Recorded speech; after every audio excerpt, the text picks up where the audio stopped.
Hello everyone, कैसे हैं सभी। सभी लोग बहुत अच्छे होंगे। तो चलिए बिना टाइम वेस्ट किए हम लोग आज अपने ईवीएस की सीरीज शुरू करेंगे।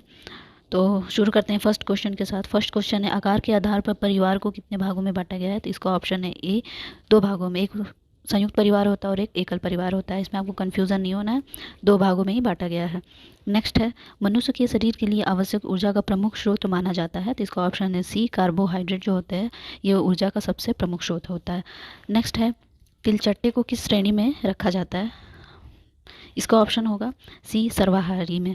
तिलचट्टा जो होता है वो शाकाहारी और मांसाहारी दोनों होता है। जैसे कि कुछ जो भी जैसे छोटे मोटे कीट पतंगे होते हैं उनको भी खा लेता है, और जो छोटे मोटे जो घास पत्तियाँ ऐसे जो होती हैं उनको भी खा लेता है, तो इसलिए वो सर्वाहारी में आएगा।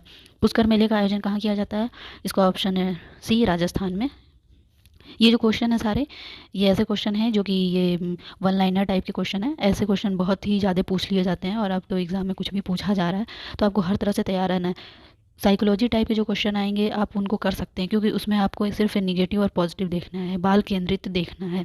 और ये वन लाइनर टाइप के जो क्वेश्चन होते हैं ये बिना किसी रिवीजन के आप नहीं कर पाएंगे। आपको तुक्का नहीं लगाना है एग्ज़ाम में, आपको एकदम बेस्ट देना है। तो उसके लिए यही है कि आप मेरे साथ जुड़े रहिए और जितने हम प्रैक्टिस करा रहे हैं उसको कंटिन्यू आप देखते जाइए। चलिए बढ़ते हैं नेक्स्ट क्वेश्चन के लिए। बालक चुनने में स्वतंत्र होता है। तो इसका ऑप्शन है डी, मित्र। मित्र चुनने में बालक जो होता है वो स्वतंत्र होता है। किसान के मित्र के नाम से जाना जाता है तो केचुआ को। ये तो सभी लोग जानते हैं, ये ईवीएस का क्वेश्चन है, एनसीईआरटी की बुक में भी दिया हुआ है। नेक्स्ट, निम्नलिखित में से गिर वन जीव अभयारण्य किस राज्य में स्थित है। इसका ऑप्शन है बी, राजस्थान में। जो गिर के जो जंगल है वो राजस्थान में होते हैं, अरे सॉरी गुजरात में होते हैं। डी, इसमें जो राजस्थान है इसमें आपके रणथंभौर, केवलादेव, घाना ऐसे जो अभयारण्य है वो राजस्थान में पाए जाते हैं। आप लोग नाम सुनेंगे, ज़रूरी नहीं है कि सिर्फ यही आएगा, तो आप मेरे जो एक्सप्लेनेशन है उस पर भी ध्यान दिए। उत्तर प्रदेश में जो होता है इसमें अमानगढ़ है, दुधवा है, पीलीभीत है, टाइगर रिजर्व, ये सब जो होते हैं उत्तर प्रदेश में होते हैं। उत्तराखंड में आपके हैं जैसे कि जिम कार्बेट और नंदा देवी, ऐसे जो हैं ये उत्तराखंड में पाए जाते हैं। ठीक है, नेक्स्ट है, आप पूर्ण चंद्रमा को एक महीने में कितनी बार देख सकते हैं। इसका ऑप्शन है ए, एक बार हम देख सकते हैं। जैसे कि जो पूरा पूरा जो चंद्रमा होता है वो आपके पूरे 15 दिन में धीरे धीरे कटते जाता है, और फिर 15 दिन बाद वो पूरा बन के वो अपने गोल आकार में हो जाता है। तो हम एक बार पूर्ण चंद्रमा को एक महीने में देख सकते हैं। उत्तर प्रदेश में कुल मंडलों की संख्या कितनी है। तो 18 मंडल हैं, और जानते हैं आप लोग ये 18 मंडल है हम लोग में। और इसमें उत्तर प्रदेश में जो विधानसभा की सीटों की संख्या है वो सबसे ज़्यादा है, ये भी आप लोग को पता होगा। नेक्स्ट, उत्तर प्रदेश की राजधानी लखनऊ किस नदी पर स्थित है। तो ये गोमती नदी पर स्थित है। नेक्स्ट है, भारतीय संविधान के निर्माण के समय संवैधानिक सलाहकार कौन था। तो इसका ऑप्शन है सी, बी एन राव जो थे वो संवैधानिक सलाहकार थे। नेक्स्ट है, भारतीय संविधान में वर्तमान में कुल मौलिक अधिकारों की संख्या कितनी है। तो इसमें ऑप्शन है बी, 6 है। ये बहुत ही इंपॉर्टेंट क्वेश्चन है। ऐसे आप क्वेश्चन जो है वन लाइनर टाइप में भी आ जा रहे हैं कन्फ्यूज़न करने के लिए, क्योंकि ये सभी एग्जामिनर जान चुके हैं कि बच्चे जो हैं वो बहुत ज़्यादा प्रैक्टिस करते हैं साइकोलॉजी के क्वेश्चनों के, लेकिन शिक्षण के क्वेश्चन की बहुत ज़्यादा प्रैक्टिस करते हैं, लेकिन वन लाइनर टाइप का कोई भी ध्यान नहीं देता है। इसलिए वो लोग सोचते हैं कि ऐसे तो ये क्वेश्चन आएंगे नहीं एग्ज़ाम में, लेकिन ये गारंटी है कि एग्ज़ाम में ये ऐसे भी क्वेश्चन डाले जाएंगे और लोग कन्फ्यूज़ होकर के गलत करेंगे। तो आपको इन चीज़ों को इग्नोर नहीं करना है। नेक्स्ट है, संविधान की अनुसूची में पंचायती राज संस्थाओं का उल्लेख है। तो इसका ऑप्शन है बी, 11वीं में पंचायती राज संस्थाओं का। नेक्स्ट है, सर्वप्रथम पंचायती राज व्यवस्था कहाँ लागू की थी। इसका ऑप्शन है सी, राजस्थान में, और सेकंड में आंध्र प्रदेश में। नेक्स्ट है, देश में सामाजिक एवं सांस्कृतिक उत्थान के लिए कौन सा कार्यक्रम चलाया गया था। इसका ऑप्शन है ए, सामुदायिक विकास कार्यक्रम।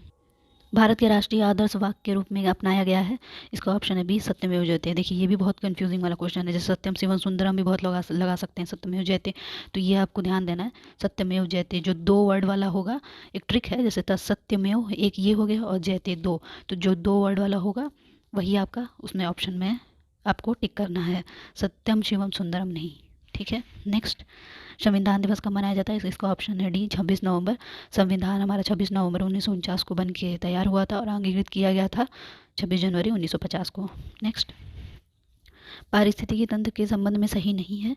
इसका ऑप्शन है सी, यह एक बंद तंत्र है। ये बंद नहीं है, ये ओपन है। ठीक है, ये अजैविक और जैविक दोनों संयुक्त संगठनों से युक्त होता है, और इसकी अपनी स्वयं की उत्पादकता होती है, और यह एक प्राकृतिक संसाधन तंत्र होता है। नेक्स्ट क्वेश्चन, भारत का राष्ट्रीय जलीय जीव कौन है।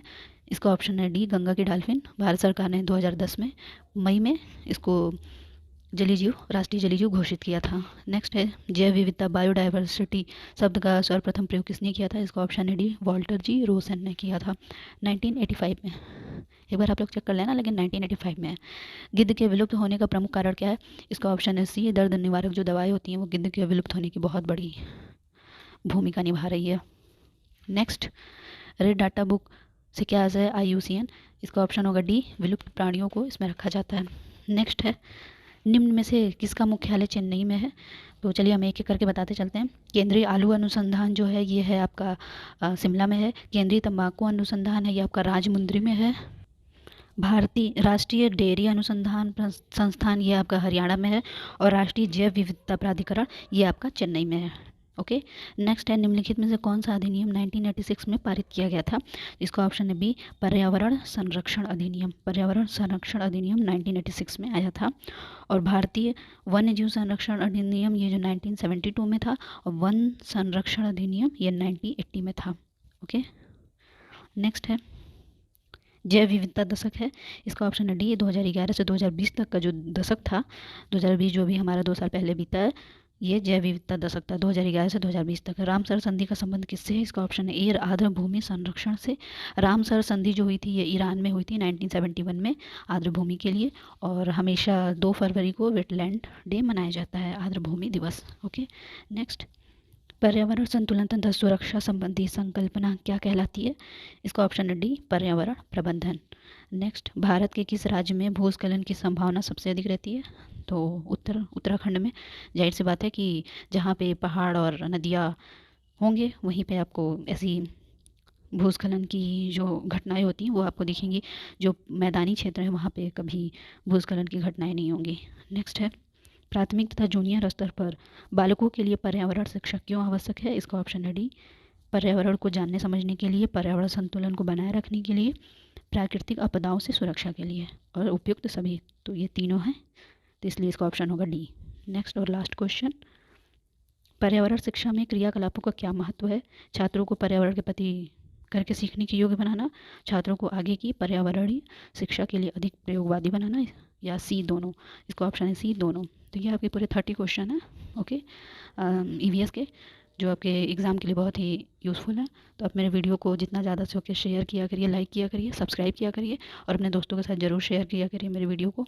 उनको बताया करिए कि नहीं, जो भी मेरे वीडियो है और जो आप पीछे के भी वीडियो देखे होंगे, आपको जो कंटेंट मैं देती हूँ बहुत अच्छा देती हूँ, जिससे कि आप लोग को एग्ज़ाम में ऐसे क्वेश्चन मिलेंगे। तो मेरी सीरीज़ कैसी लगी आप लोग ज़रूर बताइएगा। तो मिलते हैं नेक्स्ट डे नेक्स्ट प्रैक्टिस के साथ।